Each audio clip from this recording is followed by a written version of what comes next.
My name is Musa Adnan, that's Mohammed Hijab, this is ReRooted, and here's what we have coming up for you today. Speaker's Corner is controversial. Yeah. It can be damaging for the dawah at times. Yes.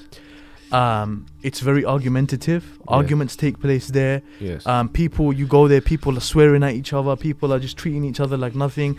It's not a civilized academic discussion a lot of the time. Yes. And there's not much actual real da'wah happening in Speaker's Corner. Yeah. How do you feel about those sentiments? I think you're absolutely right about all of those points. For me, I went into a couple of public debates, and one of the main things that people were talking to me about and complaining about, and if you look at the comments, is you're not wearing your suit properly. Nah, not even that. Okay. That's something. You weren't wearing your suit properly, Was it? by the way. Yeah.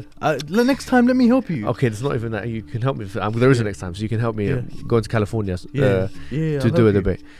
So what I was gonna say was, there was a debate I did with a particular group of people. Yeah. All right. And I came with a T-shirt. Yeah. A pink one. No, it was just a blue T-shirt. Yeah. You've worn pink vests before. I don't know where. Isn't that part of your metro thing? Never. I thought that I would pink. Even if I'm in Miami, I'm not wearing a pink vest, bro. You would dress like you're in Miami. No, but if you wore pink, no one will say anything to you. No, that's you. That's pink is you. Do you get it? Mohammed Hijab. Look at me, bro. Is it starting? Yes, we started. How's things? Alhamdulillah, not bad. MashaAllah, tabarakallah. It's a pleasure to have you on the ReRooted podcast. For all of our viewers, I've been very, very excited to film this. We've been doing, a lot of digging, a lot of planning, and yes, sorry, it's a privilege to have you as you're drinking your coffee. I'm very, very happy to be here. iERA is the first dawah home for all of us. I mean, in the UK, and it's nice to be here. See the guys, see Sabur Ahmed and Imran Hussein and Hamza Zosis and Adnan Rashid and Musa Adnan and all those other people that I haven't mentioned. MashaAllah, you mentioned me last. I'll take notes. I'll say last but not least. Last but not least, definitely. So there's many things with you that we can talk about. You've been very, very active online for a number of years now. Yeah. But I wanna go back. I wanna start the podcast and I wanna talk about some things maybe you might not have spoken about in the past. Tell me about your upbringing.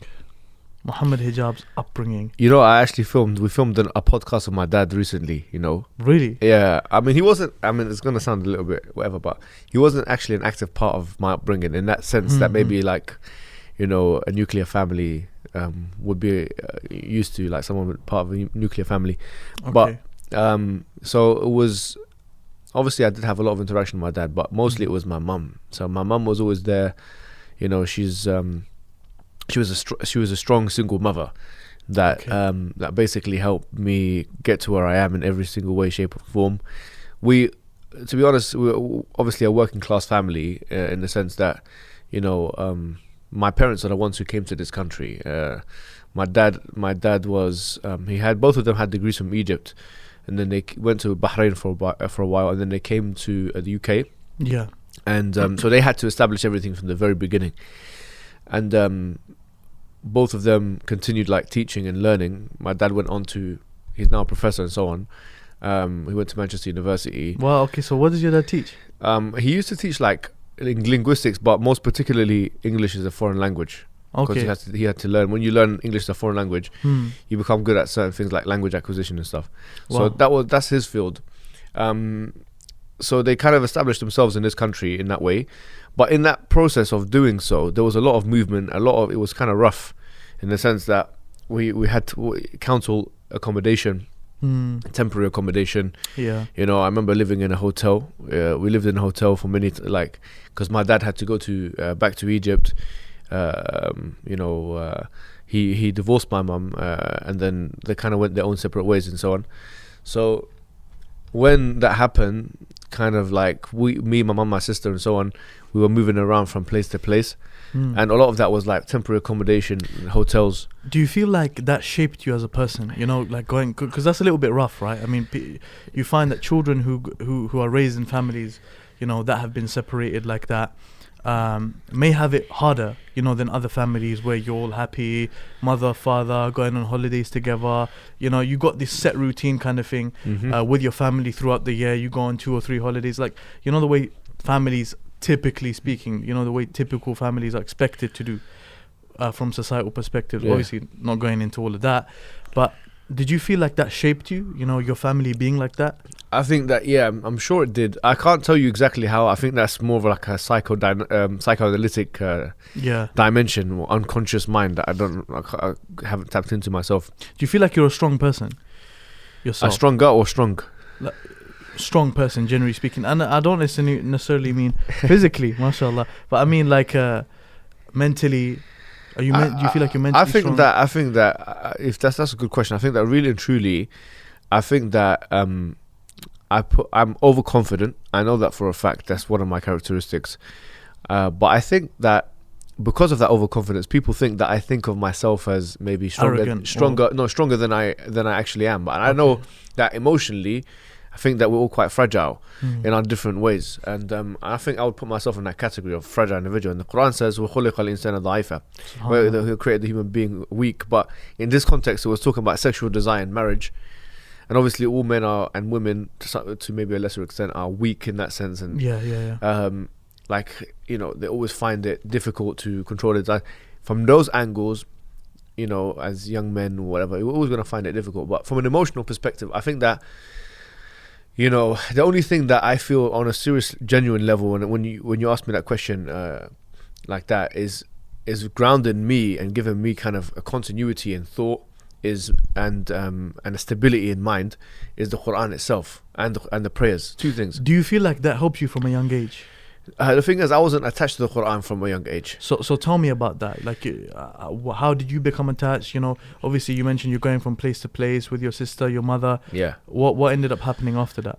I always had a curiosity for to understand more about purpose of life and the ultimate questions in life. And we all go through the same things. Like, I mean, we all, like, I was born and raised in this country, and to be honest, we had the same exposures to to normative ideas like liberalism, feminism, science, all those things, challenges, and also like the desires element as well. Like, you're growing up in this country. Obviously, I went to a secondary school here.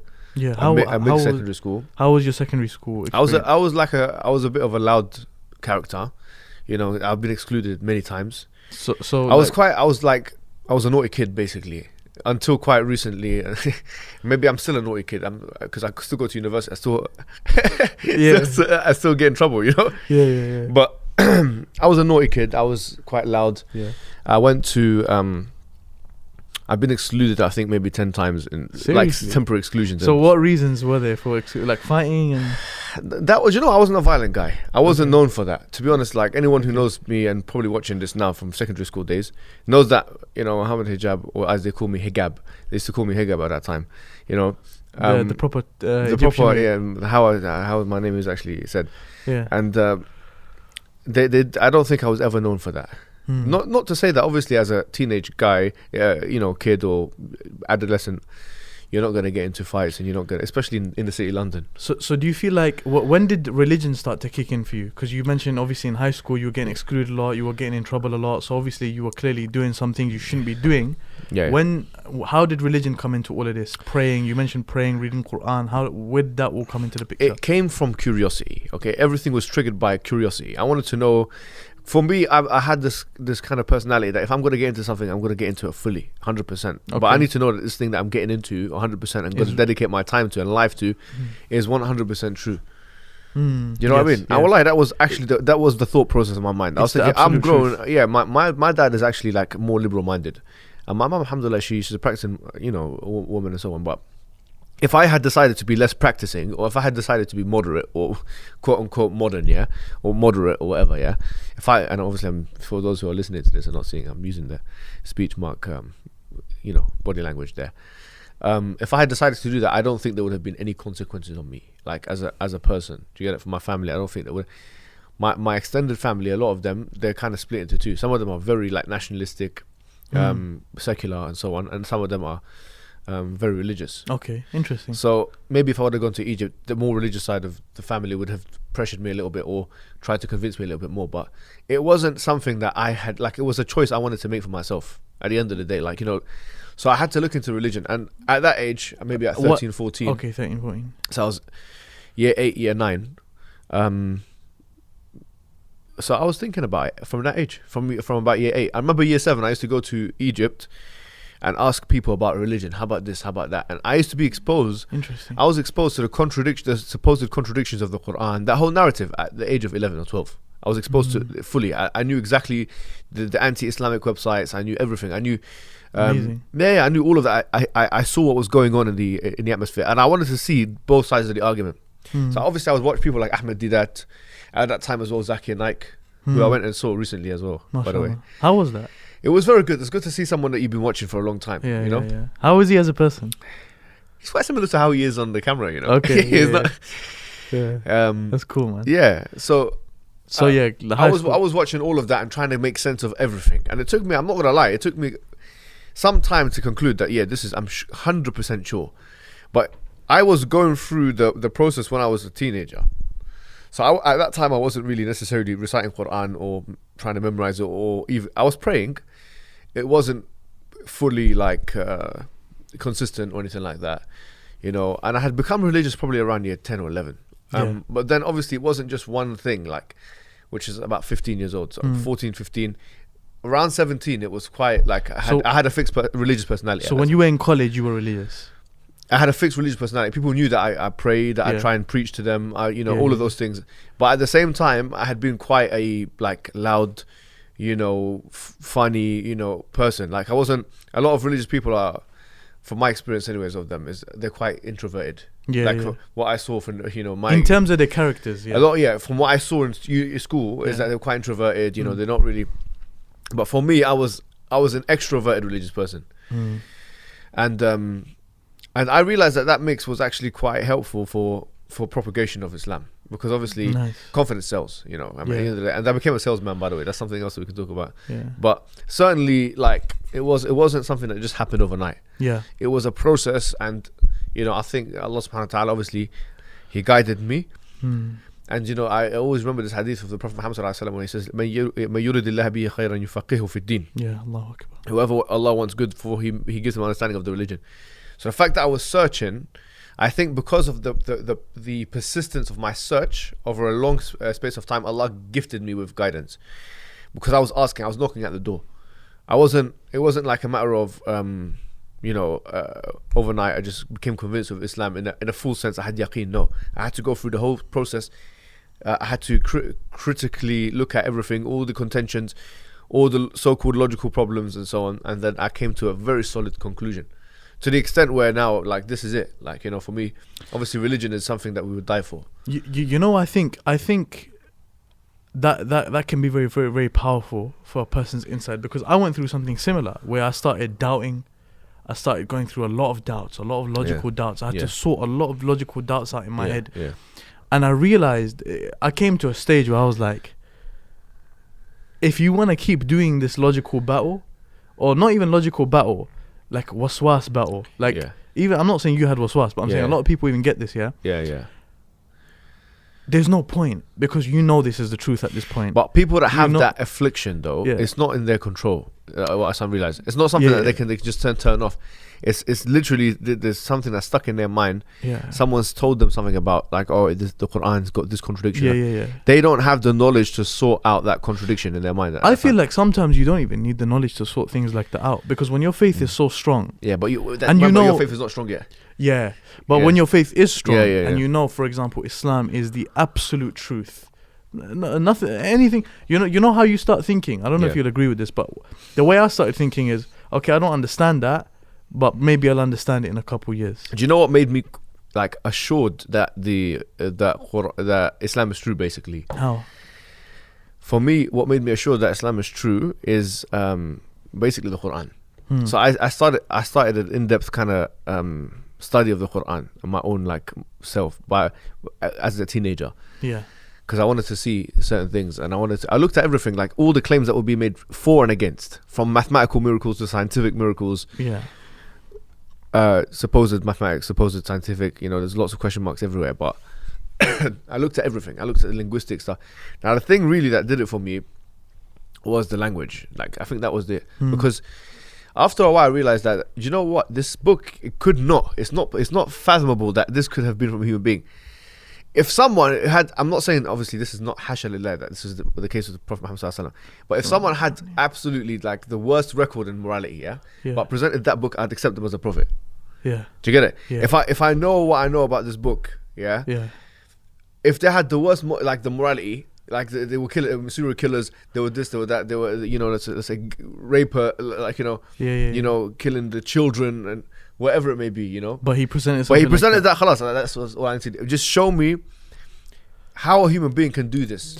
But basically, when you see that something is the absolute truth in that way, that's gonna, because Islam is a way of life. I mean, even for any non-Muslims that may be listening, Islam is a way of life. The way it projects itself is as it is, that this is the truth. And Islam, from the second page of the Quran, ذلك الكتاب ألف لام ميم ذلك الكتاب لا ريب فيه هدى للمتقين. That this Allah subhanahu wa ta'ala, God Almighty, is talking about this book and saying that there's no doubt in this book. And shak, we know in Arabic, shak, there's an Arabic word, it's doubt. Shak is like 50-50 doubt. Raib is a little bit of doubt. Raib in Arabic is a little bit of doubt. Allah's saying, God is saying, there's not even a little bit of doubt in this book. Not even a little bit. Forget shak, doubting, 50-50, I'm not sure. Forget all of that. There's not even a little bit of doubt. So when you read Quran like that, it does definitely inspire you. Talking of reading Quran though, spirituality, how has spirituality impacted you as an individual? Because I've seen, bro, and this is a criticism I have of you, and you can accept it. I'm sure you will, because mashallah. But for example, I've been on your YouTube channel. We've worked together for years as well, and I've been on your YouTube channel. We've been on each other's YouTube channels. I've been on yours now. I'm on yours now. You have. Yeah, no, I'm just joking. But before, I've noticed something. The way the da'wah is projected by a lot of people, ultra-rationalist, including yourself as well sometimes, is very lacking of public spirituality. Oh yeah, that's exactly right. Yeah. But I know that you're a very spiritual person. Why I wouldn't say that. I wouldn't even say that I'm very spiritual. I think that. But why is the da'wah lacking like that then? No, I think that's a projection of my personality. That's what I think that is. I think that. Really? Yeah. I don't think I'm a very spiritual person. I've got my daily routines. Okay. In terms of spirituality and stuff like that, and I've got the things that I do. Yeah. In terms of, because I believe in consistency. The Prophet Muhammad sallallahu alaihi wasallam said that in the best of a'mal, the best of deeds to Allah is adwamuhu wa inqal, the most consistent one, and even if it's small. Yeah. So, and as the Arabs say, khayrun qalilun da'im khayrun min kathirun munqata'. It's a little bit and small better than a lot and not consistent. Yeah. So consistency is key. I'm a believer of that. I believe that whatever I do, it has to be a lifestyle for me. Yeah. So things like, for example, Adhkar al-Sabah al-Masa. Yeah. That is very important. Could you translate what that is? So Adhkar al-Sabah al-Masa is the supplications of the morning and the evening. Yeah. If you go to the Fortress of the Muslim, I think it's page 91 or something like that, it'll be on the contents page. It's a range of different different supplications that someone can make. And to be honest with you, when I first started doing it, it's kind of difficult to describe this, and people might laugh at me or whatever, I don't care, but I felt like the sweetness in my physical heart. Like, you can feel something there, like, what I'm trying to say. There's a sweet feeling, there's a sensation, you get it. But when you continue doing something, it's like the gym. When you continue going to the gym and you get used to the workout, you need to up the game a little bit more. You need to do something else. You need to basically mix it up a little bit. So basically, in terms of spirituality, you need to keep it going. Yeah, you need to kind of up it up, just like anything else. If you do something for a while, you need to kind of maybe increase volume or increase quality. Yeah, either one of the two or both. So again, like, so you feel like the da'wah with yourself, and I don't mean to put you on a spot here, but with yourself, with many others in the da'wah scene as individuals, lack spirituality because those people themselves lack spirituality. I think I couldn't say about those people. I could just talk about myself. Let's. So for me, because it's true, bro. No, for me, I've met people that are much, like, to be honest, that way more spiritual. Like I wouldn't consider myself a spiritual person. That's number one. Yeah. Yeah. So I met people that are spiritual. I know what they look like, what they do, how they interact, their movements. It's completely different to my movements. And the reason why is a lot of them. Number one is environment. Yeah. So a lot of the people that I meet, like people from different countries, Morocco, Egypt, whatever. Yeah. My grandma is the best example. She died recently. Yeah. So Allah yarhamha, yeah. She was the most spiritual person I've ever met in my life. Yeah, she's the most spiritual person I've ever. There's no scholar I've met that's more spiritual than her, in my opinion. And I've met the big ones, by the way. Just so anyone's saying that he hasn't seen the scholars. Yeah, I've been there. I studied with the scholars in your the ones you like as well. But let's say, for her, like the yeah. Sorry. My interaction with her was like she was very, very, very spiritual. So yeah. Let me tell you what I observed from her. Please. So what I observed from her was that she was at that time she was like 7. She died at 77 years old. She died like this year, yeah. Well. And she, her daily routine, basically she had leukemia. Yeah, she had leukemia, a type of cancer. Yeah, and her daily, she would fast on Ramadan, even though the doctors, all of them, like kind of like told her not to do it. Her family told her, but she wanted to do it because she felt like she was gonna die, and she wanted to die doing good deeds. Good deeds, yeah. And her daily routine, because when I went to Egypt 3 years ago, and I obviously saw her, interacted with her and so on. Yeah, I'm going to the toilet or whatever, and I see her like praying Qiyamul Layl. She's praying Qiyamul Layl. No way. Yeah. She's standing up as well. No way. And she can't even stand up properly. Like she's praying every day. It's very consistent. Fajr, she's there before Fajr. Wakes up every day. The same noise as the toilet. She go there, do wudu, whatever. You get it. And throughout the day, she's reading Quran. She's reading the Quran, like she's reading it and reading it and reading it and reading it and reading it. And that's all that she's doing. And obviously adhkar. I'm trying to say, and the way she just moves, her movement is the movement of a spiritual person. When she does tasbih, each time she does a glorification of Allah, she takes her time. Like with me, when I do it now, I'm subhanallah, trying to get it quickly done so I can go and do my thing. With my grandma, you can see that she was like engaging, like with every second of that particular tasbih. Amazing, man. So that, and by the way, a lot of things happen to her and stuff like that which wouldn't happen to regular people. Like you see that they have insight and they're speaking in ways as if Allah subhanahu wa ta'ala gives them, gives them dreams. Certain things are going to happen in the future, this and that.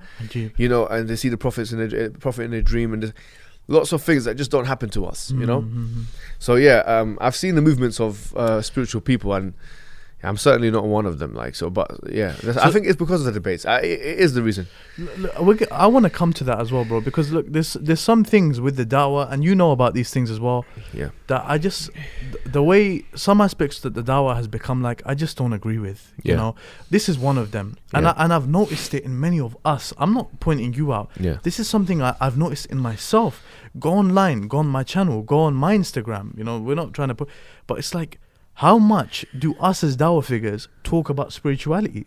Yeah. You can go on our YouTube channel, they can go on your YouTube channel, and there's not one video. Maybe there's like not one video saying, guys, do your morning and evening remembrances. Yeah. Guys, do you read Quran? Yeah. More like it's, debating and stuff like that and whatnot. Yeah. And I think you as well, it's very good to speak to you about this, because I know for a fact you know the power of spirituality. Because how did you prepare for your debate with David Wood? Take notes, this and that. What? Spiritually though. What, make dua?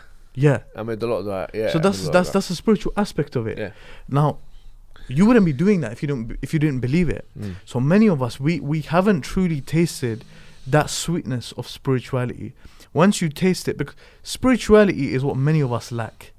And once you feel that spirituality, that sweetness, that thing that you said you felt in your heart, and this is how it is. This is the importance of spirituality. Many of us don't focus on it. What solutions do you feel like spirituality will bring to people if they tried it at home? From what I see of people of spirituality,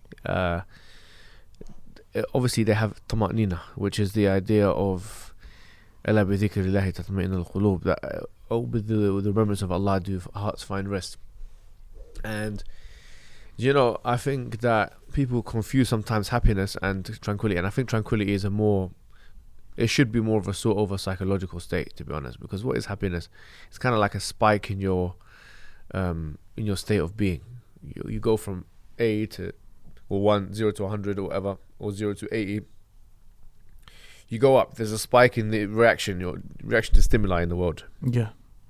But tranquility is a bit more like you feel relaxed. Mm. You know, it's more you're floating rather than you're swimming, or you so gliding. Your emotions are gliding. Do you get it? So I feel like that when the Quran says tama'nina, ala bi dhikrillahi tatma'innul qulub, you know, and on the other hand, the verse says, with the remembrance of Allah do hearts find rest. And on the other hand, in Surah Taha, it says, you know, ومن أعرض عن ذكري فإن له معيشة ضنكا ونحشره يوم القيامة أعمى. You know, and whoever goes against our, you know, my dhikr, my remembrance, then he's going to have a very depressed life. And what was the next ayah that you recited? ونحشره يوم القيامة أعمى, and he'll be gathered on the day of judgment blind. And what will he say to Allah? قال لما حشرتني أعمى. He said, وقد كنت بصيرا. He was said to him, why have you made me blind and I used to be seeing? قال كذلك أتتك آياتك فنسيتها وكذلك اليوم تنسى. Say that you were given our ayahs, our signs, and then you forgot it, so that day you'll be forgotten. So today you're going to be forgotten. Yeah. So it's like, look at the people who are like that. And that's why I feel like spirituality is something so important. Even all of us at iERA. Do you know what? Something interesting. Sorry, I forgot to mention. Yeah, this is a mulahadha that I discovered this, by the way. Yep. Okay. Myself. What is this? You seem very yes. excited. I want to put this. Is going to be for the da'wah carriers as well. You can use this. That's your camera if you want to talk. Oh, sorry. To it. Yeah. Right over there. Yeah. And you know, subhanallah, on this point. Just yeah. talking to the mic. I was reading the Quran one time, and it's Surah Al-Mujadila. It's also Mujadila. Yeah. Chapter 58 of the Quran. Okay. And I was reading it, and there was one verse that came up, which is استحوذ عليهم الشيطان فأنساهم ذكر الله. The shaitan overcame them so that he made them forget about the remembrance of Allah. Yeah. So I thought this is really interesting surah, yeah. And this is part of like that linguistic miracle of the Quran, yeah. This is me. I didn't consult any secondary. I was just a guy that was reading the Quran, and I realized something about this surah. Yeah, I don't know how many verses there are in Surah Al-Mujadila, yeah? But every single ayah has the word Allah in it. Amazing. Do you know that? I challenge you. I could go and find the surah, yeah? Every single ayah has the word Allah. Why? Because Allah subhanahu wa ta'ala, Allahu alam why, but you know, Allah says in the same surah, استحوذ عليهم الشيطان فأنساهم ذكر الله. The shaitan overcame them and he made them forget the remembrance of Allah. So it's as if Allah is trying to remind us now. Yeah. And the next surah, which is Surah Al-Hashr, which is in the Quran, yeah, chronologically, the next surah, Allah subhanahu wa ta'ala, he says, he says, you know, he mentions that those people who forgot Allah, فَأَنْسَهُمْ أَنفُسَهُمْ, so he made them forget themselves. Yeah, أُولَٰئِكَ هُمُ الْفَاسِقُونَ. They are the ones who are the evildoers. So everything is connected. About if you forget about Allah, then number one, you're going to forget about yourself. You will not have, how can you forget about the one that created you and still think that you have an existential purpose in this life? Yeah. Do you get what I'm trying to say? You're purposeless. You're a floating container. You're nothing, basically, without purpose of life. That's really important. For me, I would hate to, like, being an atheist. I mean, imagine that. That's disgusting. A'udhu billah. For me, like, personally, I would hate to be like that. Like, forgetting my parents, for example. Imagine I don't know that I had parents. I don't get it. I had parents. I came here through the medium of parents. That would be an embarrassing spiritual state. Yeah. So there's so many things, bro, we can talk about to highlight the importance of spirituality. There are so many things we can speak about. You know, for example, everyone knows the 4 Khulafa al-Rashidin, right? We have the 4 great caliphs of Islam. Right. Umar, Ali radiallahu anhu, Abu Bakr, Uthman radiallahu anhum ajma'een, all of them, may Allah be pleased with them. Order was a bit messed up, I wasn't doing it in order. Yeah. I was just saying the names. Yeah. So we have these 4 caliphs. Yeah. Yeah. You know that many people, they talk about all of the great things they all done. Yes. Umar radiallahu anhu was like this. Abu Bakr used to donate so much in charity. Ali radiallahu anhu was like this. He was brave. He was like this. Yeah. Uthman radiallahu anhu was very generous. He married two of the wives of the Prophet sallallahu alaihi Two wasallam. of the daughters. Yeah, sorry, afwan. Two of the daughters of the Prophet sallallahu alaihi wasallam. That's right. And we can go on and on and on. But how many people mention the fact that they were all huffaz of Quran? They had all memorized the Quran. We forget about the spiritual aspects, and it's important, man. It's very, very important. Moving on now. You mentioned debates earlier, okay? Yes. So I want to ask you, do you see me at Speaker's Corner?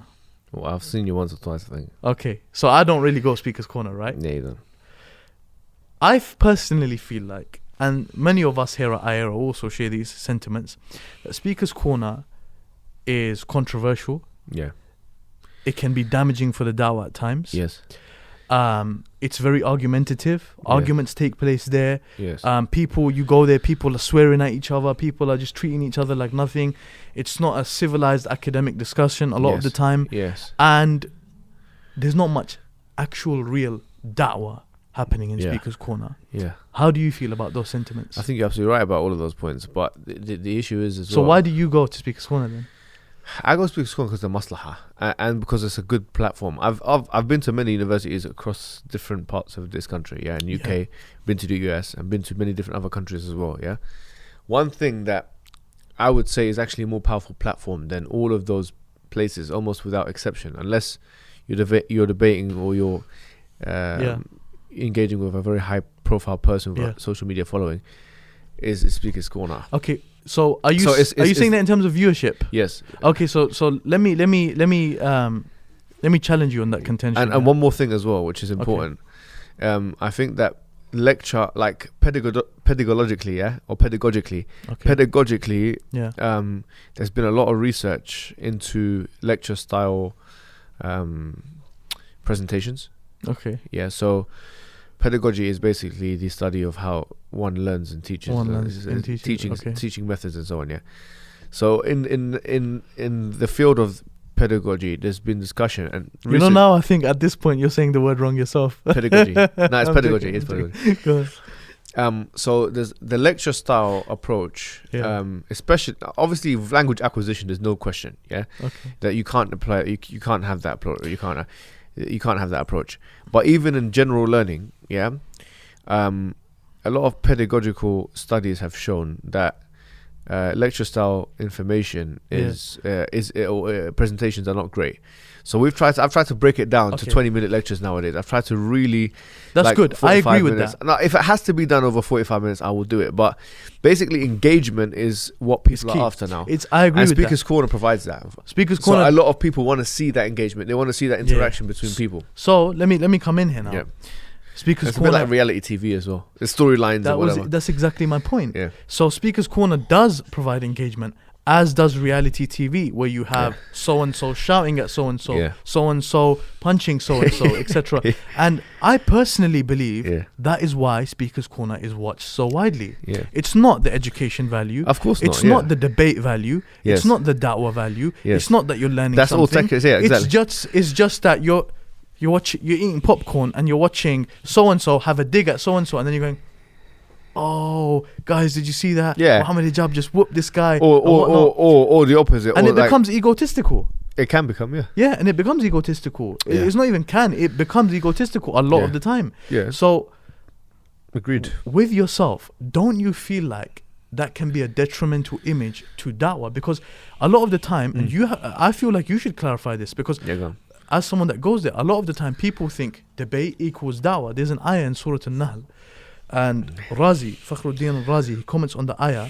Which one are you talking about? وَجَادِلْهُمْ بِالَّتِي هِيَ أَحْسَنُ. And then where Allah subhanahu wa ta'ala speaks about debate. Here, جَادِلْهُمْ بِالَّتِي أَحْسَنُ. Debate with them with that which is better. And the wow is mentioned, وَجَادِلْهُمْ right? بِالَّتِي, Yeah. So in Arabic, you'll agree with this as well. Sometimes the wow can be mentioned to. In fact, it is mentioned. What we learn in Arabic is when a wow is in place, the letter wow, it's a separate thing now. It's a separate sentence. The only issue is that you have other ayahs as well in the Quran. Yeah, you do have other ayahs. But when we speak about this one, I want to focus on the commentary of Razi, where he actually mentions how Allah subhanahu wa ta'ala differentiates between debate and da'wah. I would disagree with that. You would disagree with that? Yeah, because if you look at the whole Quran, there's three main verses that I would bring up. There's one in Nahl, yeah. So, ادعوا على سبيل ربك بالحكمة والموعظة الحسنة وجادلهم. So, وجادلهم, is it part of the da'wah or is it new? Is it a new sentence? That's the question. Is it waw atf or is it waw istitnaf? That's the question. Yeah? Okay. So if it's waw istitnaf, it's a new. You should translate it. Sorry, waw atf is a conjunctive. It's like and. Yeah. So it puts two things together. Yeah. Waw istitnaf is basically when you start a sentence, you use the word waw. Separation. Yeah. Now, if Fakhruddin al-Razi believed that this was a separation, that's one scholarly view. But you've got two other ayahs to contend with.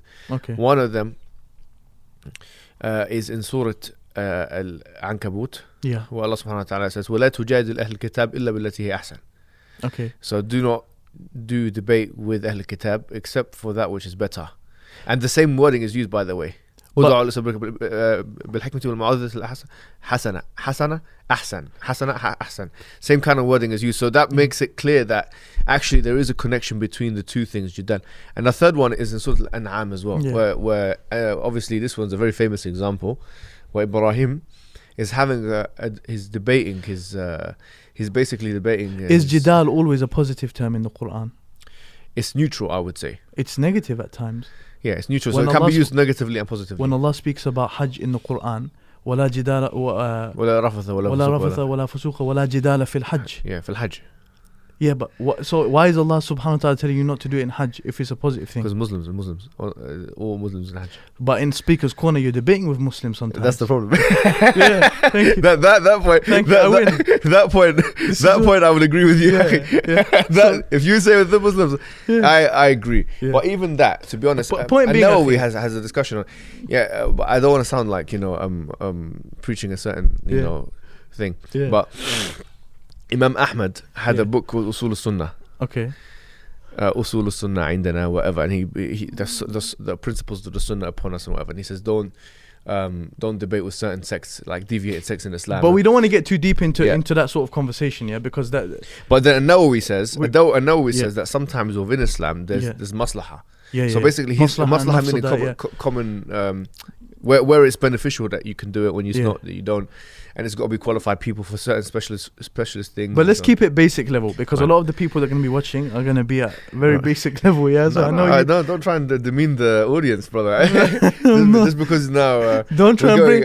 You're trying to bring the audience up to your level, subhanallah. But look, regardless, I don't think. I'm sure we can agree. I'm sure we can agree that Speaker's Corner. But sorry, last thing is Surah Al-An'am. Yeah. Where Allah subhanahu wa ta'ala narrates the situation of Ibrahim. Yeah. وحاجه قومه. His people debated with him. Okay. After what?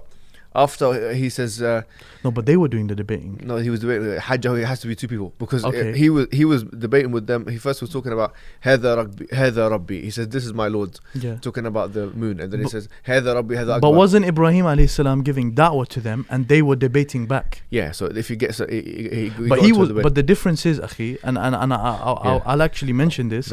Ibrahim alayhi salam was calling to something. A lot of the times, these conversations, Speaker's Corner, if you watch them with this in mind, with what I'm about to say, they're not calling to anything. You're wrong, I'm right, you're wrong. Yeah, if it becomes personal, it's true. But if it's religion related, if it's da'wah related, especially tawheed, then I think there's a lot of definitely. You can be calling as well. So there's that fair aspect. Generally speaking, though, I'm sure you'll agree that sometimes it's better to keep it clean. Because some of the things can create controversy and stuff like that and whatnot. And you've been involved in some of the controversies. You get really joking. Yeah, no, honestly, you've been involved in some of these controversies, and I personally believe it can be something negative. So was Ibrahim. Sorry. So Ibrahim alayhi salam. So you're comparing yourself to Ibrahim alayhi salam? Yeah, comparisons everywhere. But the prophets, all of them are controversial figures. I don't know if you can say that. Yeah, because what do you call it? The Quran is controversial. The Quran is controversial because controversies where there's disagreement. But who is the Quran controversial to? Exactly, that's the same thing. We could make an argument. No, but Speaker's Corner becomes controversial to everyone. No, but it's there's arguments taking place everywhere. There's people kicking each Muslims other. There's people chasing each other. This is the way I put it is that you're going to be controversial either way. Yeah. You're either make an argument, or the argument will be made against you. As simple as that. That's how it is in this country. There is a space for it. But don't you believe there's a differentiation between an argument and calling? No, I don't believe that you can always differentiate. Sometimes you can call through arguments. No, you can. There are Quran's, times. For example, you're speaking to an atheist, you're speaking to a Christian, and you're calling them, you're educating them about Islam. That doesn't necessarily need to turn into a debate. But if it does, then what you're doing is you're still calling them, yes. but you're putting their points to the side. No, I agree with this. You see, method. So the calling method is always there. The da'wah is always there. My point, I don't disagree. But bro, by the way, debates are good. I might even debate in the future. Debates are good. Inshallah, debates are good. And many of our elders and many of the people we look up to debated. You know, people like who you mentioned, Sheikh Ahmed Hijab, Sheikh Zakir Naik. You know, may Allah bless them. They debated. My father, great debater. Yourself. And mashallah, he's by the way, I've just uploaded the video of his on YouTube. On my channel. Is excellent. Like exposition. This is actually one of the main counter theses to what you just said, because it was an incredibly academic exposition where he was mentioning references. Did you watch the video? Let me clarify. That guy Joseph, did you watch it? No. But let me clarify. You should watch the video, man. It's absolutely excellent. Let me clarify something. This is a clarification. I'm not saying that Speaker's Corner is full of negativity and it's all bad, etc. You're gonna have good things coming out there, definitely. But that's like a lot of things. But you are gonna have benefits coming out there. A lot of us built our like dawah from Speaker's Corner. So for example, I understand that. Green, Hamza Zorsis. I understand that. A lot of the iERA brothers. But now it's like a reality show. A lot of us actually, if it wasn't for, we have to be honest, if it wasn't for Speaker's Corner, the platform might not have been there. No, but now I'm talking about now. Then I used to go. I used to go, and I used to even debate with people. But then, so the idea is, it was not like a reality show. If it's something that works and it can actually attract people's attention and can bring people to Islam. And there's good that everything, almost everything that you do that's going to be good is going to have some effects. But I think this is good. Well. I think this conversation is good because it's going to make it clear to people that, guys, sometimes also take it with a pinch of salt. Yeah, for sure. And I think it's important coming from you. You know, it's important coming from because you're one of the most viewed people in Speaker's Corner. Regardless, I'm not trying to throw you under the bus and say, oh, you're doing nonsense. No. Yeah, because debating, the scholars of the past debated. We believe that as Muslims. Regardless. What advice would you give to people who watch Speaker's Corner videos and people who go to it? Watch Speaker's Corner videos. I mean, to be honest with you, like for those who enjoy watching it, I would say to them, it is what it is. I mean, if you find that there's benefit that you getting out of it, if it's a way that you're learning. By the way, a lot of the times we plan lessons at Speaker's Corner. So I think to myself, okay, I want to do, I want to teach people about these arguments. Yeah. Now it could be very easy that I bring a blackboard or whiteboard behind me and start showing the people, but it's much easier to engage someone in the argument. Then again, akhi, so I would say that if you're getting educational value from it, that's very good. But there's gonna come a time where obviously, if you want to develop in your knowledge, that you're gonna have to move away from that, and you're gonna have to do your own research. But don't you believe? I'm really sorry to come in here, but don't you believe that educational value you're giving it, the way you're giving it to them is in the form of a debate and sometimes an argument? Don't you believe that that's going to now encourage people to approach people in that way, but they're in the workplace, and that's not suitable in the workplace. It's not suitable in the workplace. Like, for example, the person that's a good point. Muhammad might start talking to Katie at work.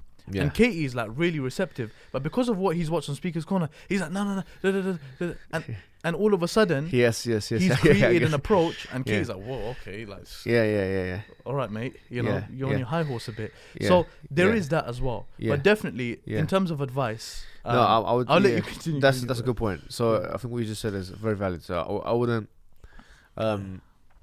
I wouldn't use those methods with people that are from the laity or whatever. Start nice and just try your best to win them over as individuals. I think learning the arguments is a good thing. But the way in which you project your arguments is very important to bear in mind that different environments call for different 100%. Approaches. I agree. One last topic I want to speak about with you is separate now. Okay. So you can calm down. I'm alright. I'm used to it. 1 week out. This was quite nice and. We really love you at iERA. So that's one of the reasons why we wanted to get you on the show as well. Brazilian Jiu-Jitsu. Yeah. You don't really talk about it online that much, but you're someone that has been. I'm not anything, man. Trust me. This is what I'll say. That you've been doing it for some time, right? No, not really. Like I What do was you mean? You've been doing it for a few years, man. yeah, 2-3 years. But Yeah. before that, I was more into freestyle wrestling, and to be honest with you, it's all levels. Like, to be honest, if I compare myself with someone who's a full-time professional fighter, then they're going to be, Obviously, especially if I'm they're the not. same weight. So I'm not. How often do you do it? I do it on the side. Like, to be honest with you, like, I try and do. I've got a schedule. Yeah, like I said, everything that's good. Try and keep things into a schedule, things consistently. So if I can get two times a week of grappling, and one time, that would be optimum. If I can have one time of striking a week, 2 grappling, and if I need to work on the striking, I'll mix it up. I'll do 2 striking and 1 grappling, whatever. But so long as I'm doing 2 or 3 times a week, obviously sometimes I'm tired, ill, or traveling, or I've traveled a lot this year, so it's been difficult to keep that consistency. What's your favorite thing about that choice of martial art, BJJ? Because my favorite martial art personally is Muay Thai. Yeah, no, I wouldn't say that BJJ is my favorite in that sense. I would say that I enjoy stand-up freestyle wrestling. Yeah, that's why. Okay. Yeah, I like that. So jiu-jitsu more. I started off, by the way, when I was a teenager. I was an ABA boxer. Okay. Yeah, so Nice. I was a heavyweight. The heavyweight categories were 91 kilos and over at that time. So ABA is Amateur Boxing Association. Now they've changed the rules. But obviously now, do you know why I actually stopped? Because of the hadith. There's a hadith that starts to get religious. إذا قاتل أحدكم أخاه فليتقي الوجه فإن الله خلق آدم على صورته. About hitting the face. Bukhari and Muslim. Hadith of Abu Hurairah, where it says that if they hit in the face and so on. So I thought, and also, and this is kind of related, I don't like the fact that actually you can get really hurt, and in the way that you get hurt is that it affects your brain. I don't like that, because if I'm studying, because a lot of my objectives in life was to learn, yeah? Yeah. And I know it sounds a bit like whatever, but my objective in life was to learn. No, learn that's what, a big part of what you do, yeah. And to be honest with you, a lot of the research has shown that if you do especially heavy sparring, because we used to spar every single week, once or twice, yeah? And it used to be quite heavy. And as teenagers, it's difficult to have that maturity to go 70% or whatever. Teenagers, you just go for it. You know what I'm trying to say?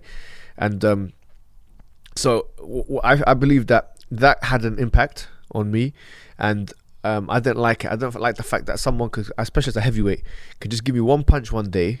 I could be caught with one smack, and that smack could actually have an impact on something I've learned. It could damage you for life. It can actually have an impact on learning. But for example, with wrestling, if I get what's the kind of injuries that you get with wrestling, It's less impactful, yeah. It's not less impactful. You get joint injuries, you get like your knee injuries, you get neck injuries, yeah. which are problematic. I'm not saying anything, but it's not your brain. You get it? It's not going to affect your cognitive functionality. Yeah. So for that reason, I kind of hovered for those 2 reasons. Islamic. Yeah. I swear that the main reason was Islamic, because otherwise I would have really enjoyed to do more and more of the ABA stuff. Yeah. So I moved on to like what do you call it? BJJ. No, I moved on to wrestling for some time. Some Iranians actually, and after that I done BJJ. So it was kind of like Nice. All 3 of the things that you need to do. And then after that I started experimenting with a bit of kickboxing and Muay Thai as well, but I'm not anything on that. So Nice. MashaAllah. I know why you say that as well, because you've spoken about it. You've spoken to me about him. Have I? Oh yeah, okay. I'm not sure if I've told you this before. No, yeah, I know. But the thing is, yeah, if I had to choose, excellent question, yeah. If I had to choose a martial art for the Muslim community to learn, Yeah. it would be Brazilian Jiu-Jitsu, yeah. Really? Yeah. But it's ground and pound. Oh no. The reason why I would choose it over and above like striking is, number one, for the reason I just mentioned. Yeah. Or the 2 reasons I mentioned. Number 1. Number 2. Oh, you mean as in something to do, like to practice? Yeah, I wouldn't want and my training? son, to, like, I would not bring him into boxing. If he said I want to box, I'd try my best to dissuade him from it. If he, like, as a professional or something. I'm not talking about sparring, light No, but sparring, sometimes you can or do training. that, I'm yeah. not talking about that. I'm saying that if my son said, let me go in and be, a professional, or even an amateur, because in amateur you can get hurt. It's 12-ounce gloves. Yeah, before it used to be, it's 10-ounce gloves. I think before it used to be 12. And they've taken the head covering off. Before they used to have the head. In our days, used to have head covering. Now you don't have the head You covering. don't need to, yeah. And so it's problematic, like, especially if you're studying, like I said, and stuff like that. And you break your nose quite often as well. Have you broken your nose? I don't know if I broke it. I don't think I broke it, but it like bled and stuff like that. You get it in sparring and whatever. I think sparring is a very good feeling, though. And the face, like you don't want your face to look ugly as well, because you end up. I swear, it sounds a bit thing, but when you're getting cuts in the eye. You're getting it's different. Whereas wrestling and BJJ and all that stuff, your cuts are hidden, kind of thing. Your bruises are hidden. Yeah. So, and BJJ, there's no way in hell you can put a lightweight with a heavyweight in boxing or in Muay Thai. No, he'll get murdered. Yeah, unless, I mean, have you seen the fight? There's a fight basically between Shaquille O'Neal and Oscar De La Hoya. Yeah. Now, for those who don't know, Oscar De La Hoya is one of the best fighters of all time, top 50, one of the best boxers of all time. I would say top 50, maybe top. You could even make an argument top 30. Shaquille O'Neal was a tall basketball player, 7 foot. Well, I don't know what basketball player, and they did like a charity boxing match, and it was very even. I mean, why was it so even? Because of this guy's reach advantage and his height advantage and his weight advantage. Simple as that. He did not know how to box. They put him into a rigorous training camp. And after about 3 or 4 weeks, he boxed him, or maybe 5 or 6 weeks. But how can someone who's one of the best fighters of all time even compete with someone? So the weight differential there, it destroys it. Had it been the case with BJJ like that, where you got someone like he's been doing BJJ for 20, 30 years, and you have someone who's a much big guy, that guy will be destroyed. Yeah. He'll be lucky to be survive for 2 or 3 minutes. Very lucky. 2-3 minutes, he's very lucky. No, it is a powerful sport. So with BJJ, that's why you have open categories. They have open. You can fight someone who's 75 kilos if you're 120. That's possible. They have those open categories. Boxing, you will never have those open categories. You won't have that. And wrestling, you will never have those open categories. You will never. It's too much. The size matters basically in those sports more. So I think for a woman, for example, or someone who's of average or small size, doing BJJ will will allow you to compete with bigger opponents in a much more effective way. Generally speaking, obviously, it's not one size fits all ever. I agree with you. with you. Bro, Jazakallah khair for coming on the podcast, man. It's been, by the way, you didn't tell the people what I'm doing nowadays. It's been really, really good. What's this? Tell the people. K by H, you're selling comms now. Yeah, I mean, it's good that you brought it up. So, I mean, what's happening is that... Listen, we'll tell the people to follow you on Instagram, and then you can tell them on Instagram. It's not on Instagram, it's on my what do you call it? I've made a new website, www.mohammedhijab.co.uk. MashaAllah. And there's a shop section there. Basically, I'm selling these combs. It's very nice. I'm sure you need one, actually. Yeah. How does it feel on your body? Feels alright, man. My body? I mean, I'm using it on my bed, bro. I don't know. But where you want me It's got 2 sides. It's got, like, for the rough... if you've got me, I've got like kind of coarse beard. You take, look, before we finish. I know, sorry, you take care of yourself, don't you? Can I ask you advice before we end? Sorry, I know. I'm sorry to say, because this is actually, I'll be honest. I try to. Yeah, because this is actually, I want advice from you. Yeah. Okay. So, because I think that you do. You've got that metro look. You've got that. You've got that taking care of yourself. You honestly, I mean. Yeah. Do you have a routine like? That you want to seriously? Do you have a routine? Me, I'm a bit like slapdash in it. Like, to be honest, only recently I realized that I'll tell you what happened. Okay, for me, I went into a couple of public debates, and one of the main things that people were talking to me about and complaining about, and if you look at the comments, is you're not wearing your suit properly. Nah, not even that. Okay. That's something. You weren't wearing your suit properly, by the way. Yeah. Next time, let me help you. Okay, it's not even that. You can help me. There is a next time, so you can help me go into California to do a debate. So what I was gonna say was, there was a debate I did with a particular group of people. Yeah. All right. And I came with a T-shirt. Yeah. A pink one. No, it was just a blue T-shirt. Yeah, you've worn pink vests before. I don't know where. Isn't that part of your metro thing? Never. I thought that I would pink. Even if I'm in Miami, I'm not wearing a pink vest, bro. it's you were dressed like you're in Miami. No, but if you wore pink, no one will say anything to you. No, that's you. That's pink as you. Do you get it? Yeah, recently it hasn't been, but really? I understand what you're saying. Yeah, you can get away with it. If I can get away with it, you can definitely I could get away with it, yeah. Now, what I was going to say was that when I went to this debate, I was wearing a T-shirt, yeah? All right. And the guy had, this debate, he's a particular, student of knowledge kind of individual, yeah? All right. So he had piles of books and whatever and that. Okay. And he came with his whole, garb and this and that, and his students were there. Whatever, I know what you're talking about. Yeah. So I came in with a T-shirt, and because I was all Russian, wallahi, a lot of those debates, I did not prepare for that debate. I can tell you, I had 2 days preparation for that debate. Yeah. He was preparing for 4 weeks, and he told me, "Look, here's when I'm going to do it. Otherwise, Yeah. I said, "Look, do it. Yeah, run it out. It's 2 days. Give me 2 days. I'll do it. Yeah." Yeah. So that day, I was doing some other Researching things. and- No, I wasn't even researching. I was doing some other things in life. I was driving to the place, Yeah. going with the Sheikh through Sheikh Muhammad. Yeah, he was with me, going through some arguments, going through some verses. Yeah. Yeah, just make sure that I got them, Yeah. and whatever. So I was there, and obviously, like my face, my beard, it wasn't combed or anything, Yeah. and I was just like roughed up. You get what I'm trying to say? So people criticize you for So that. I would look at the comments after the debate, Yeah. and there was like, this guy's got, he didn't even brush his beard. this is how The guys walked out of bed. this is how they validate their religion. This is how they validate their sect. Yeah. No, but it's important. Do you get It's what I'm very saying? So important. can you give us Yeah, some yeah. tips? Honestly, Yeah, yeah, wallahi, this is definitely. important. Can you give us tips on what you do or what you Yeah. should do, Yeah. male grooming, and where brushing your beard, fits within that context, please? Do you brush your beard? I do. I do. Yeah, I do. How often? I do every day. Every day I try to brush my beard. Can I ask, how do you brush? Okay, so obviously it depends how your beard is. Yeah. Right. So my beard is quite similar to yours. Yeah, it is. Yeah. So basically, I brush my beard out. With a comb? Now yeah, with the comb. With the Or comb. do you do it with a brush? I do it with the comb. Does it hurt? I do it with the comb. A little No, bit. it's okay. It's Yeah. okay. I do it with the comb, with the brush. Clean up. Yeah. Yeah. I just comb it forward and comb it down from the sides. That's Right. it, really. That's Okay. me. And And I what oil else it. I oil it. Yeah. What else do you do?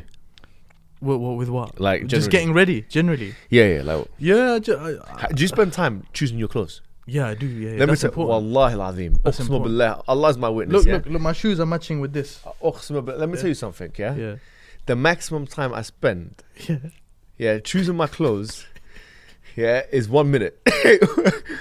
It has not. It has Well, not. you just throw anything with anything. I look and just find anything. Yeah.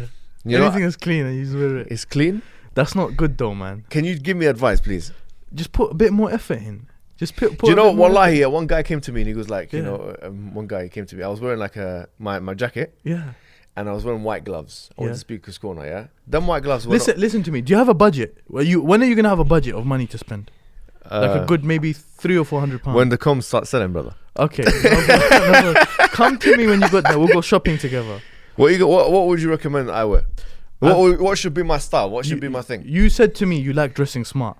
I like before. it. I enjoy it. But, I don't want to be that No, guy. but you don't need to though. wear a suit to dress smart. You know that.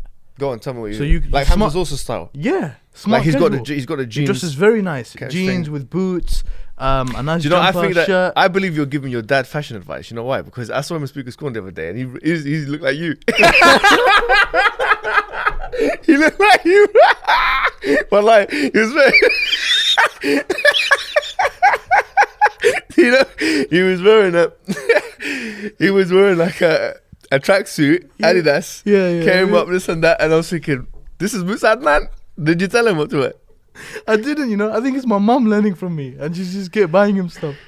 My mum that buys my dad's clothes, but it's like, I basically, in this No, this but I field, do- I have do to be tell my honest dad. with you, I do tell my Musa. dad. In Islam, you have a mujtahid Yeah. and you have muqallid. Yeah. A mujtahid is someone who has the tools to does be it for able to. himself. Yeah, it does the thing. A muqallid is someone who's copy. He just Now I have to be a muqallid in this matter. You know Yeah, why? yeah. Have no knowledge. Yeah. I have no knowledge, bro. Yeah, you're jahil in this matter. I'm jahil in this bad, but I have no idea what I'm doing. Yeah. One time, wallahi, one time I put on pajamas. Listen to me, yeah.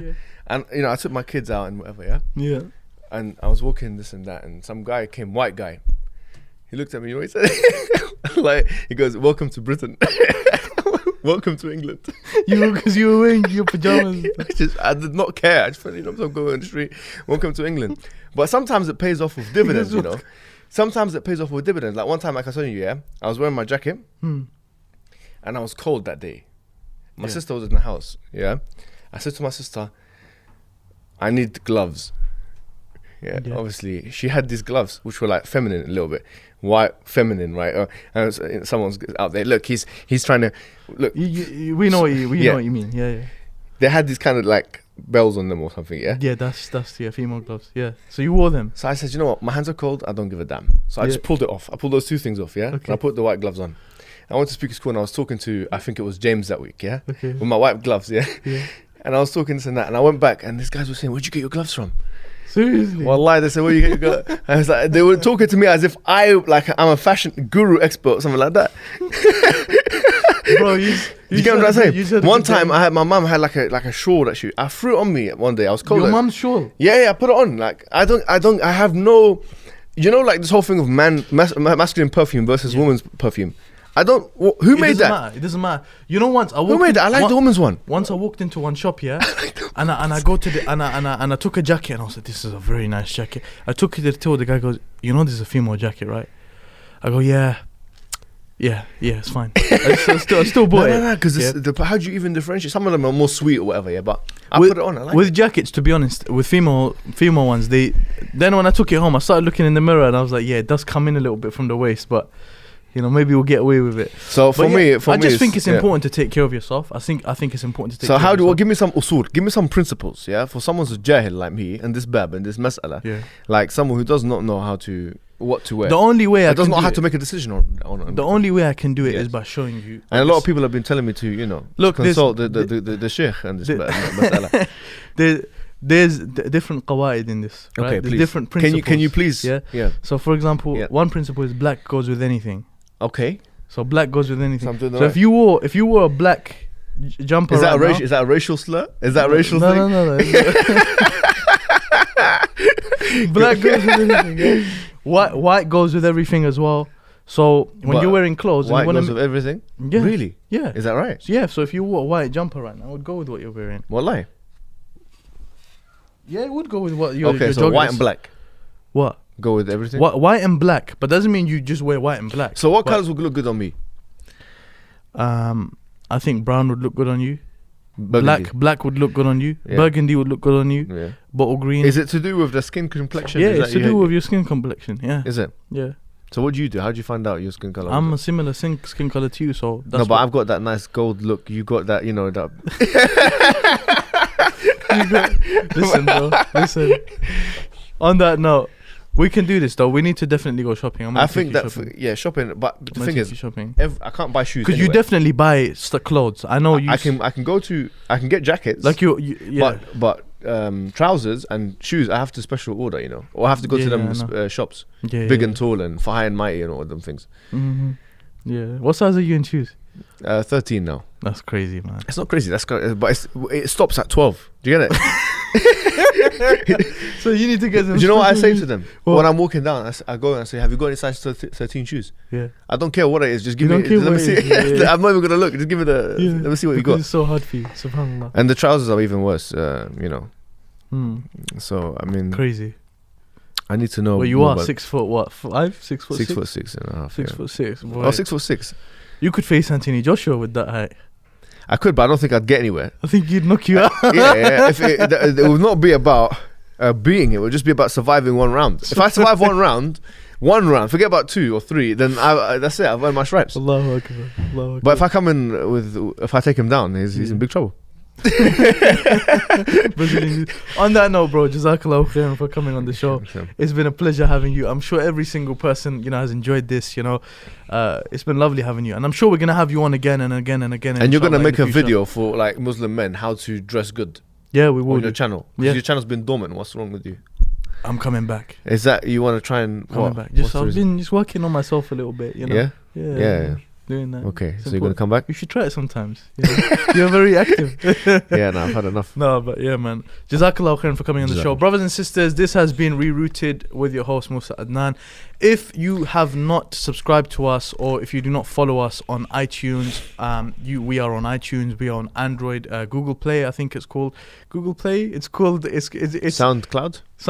I don't think we're on SoundCloud. We're on all of the major platforms. Spotify, Apple Music, the iTunes app, and we are also on Google Podcasts. I think that's what it's called. So you can watch us on there as well. You can listen to us on there, and you can subscribe to us. Until the next episode, from myself and Mohammed Hijab, Assalamu alaikum wa rahmatullahi wa barakatuh. Peace.